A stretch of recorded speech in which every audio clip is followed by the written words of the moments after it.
On Friday, the FBI finally fired Agent Peter Strzok, the Trump hater at the epicenter of the Clinton email cover-up, the creation of the Russia-Collusion lie, investigator on Mueller's hit squad, and interviewer of General Flynn.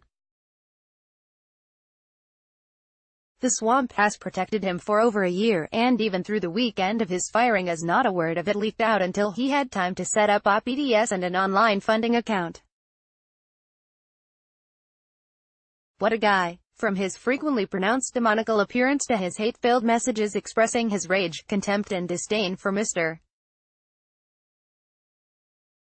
Trump and determination to stop him, Strzok personified the politicization and weaponization of the FBI and Department of Justice that Trump was elected to terminate. Agent Strzok, however, did far more than just exchange hateful text messages about Donald Trump and his supporters. Strzok was the point person for many of the outrageous actions taken within the FBI and the Department of Justice to protect Hillary Clinton at all costs and to destroy the Trump candidacy and presidency. Strzok was the lead investigator for the FBI's cover-up of Hillary Clinton's countless crimes in exposing classified information, creating national security issues, destroying evidence, and lying to the FBI in her use of an unsecured computer server in the regular conduct of State Department business. To that end, Mr. Strzok carried out multiple actions all designed to protect her and then persecute Trump. First, by his own words, he rushed the conclusion of the investigation to clear her in time for her to take on Mr. Trump. Second, it was Strzok who interviewed Mrs. Clinton after it had long been decided she would be cleared. Remarkably, even Agent Strzok apparently believed she was lying in that interview. Third, it was Strzok who made sure Director Comey's speech exonerated Mrs. Clinton.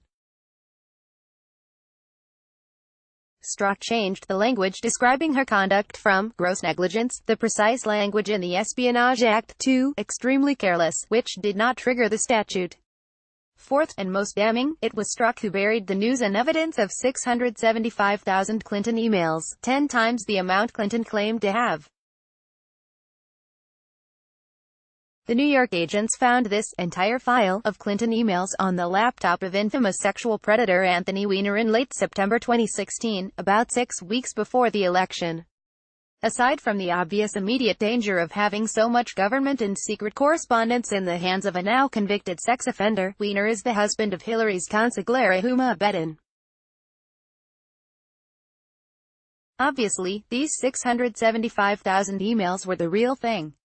The Weiner laptop held everything the FBI supposedly have been trying to find for ages.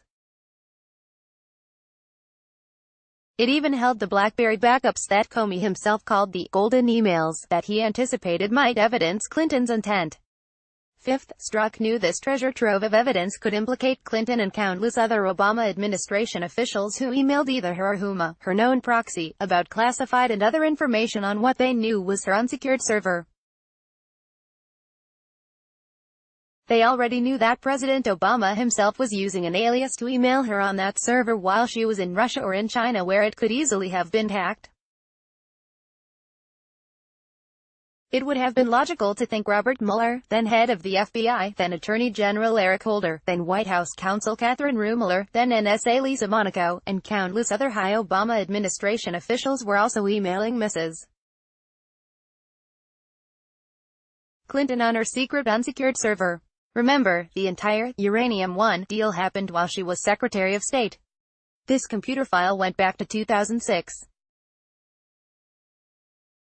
Sixth, it was Strzok who made the first official trip initiating the Russia-Collusion lie, and then he prioritized it over reviewing the 675,000 Clinton emails and BlackBerry backups that stunned the New York agents and the 39 agents on the secure video conference in which this bomb of information was dropped on FBI headquarters. Seventh, it was Strzok who was FBI point person with Bruce O'Hr, who ran the back channel between the FBI, Department of Justice, Fusion and Christopher Steele after the FBI fired Steele from working on the dossier that served as the false basis to get the phony FISA warrants to conduct especially intrusive surveillance of former Trump campaign affiliate Carter Page.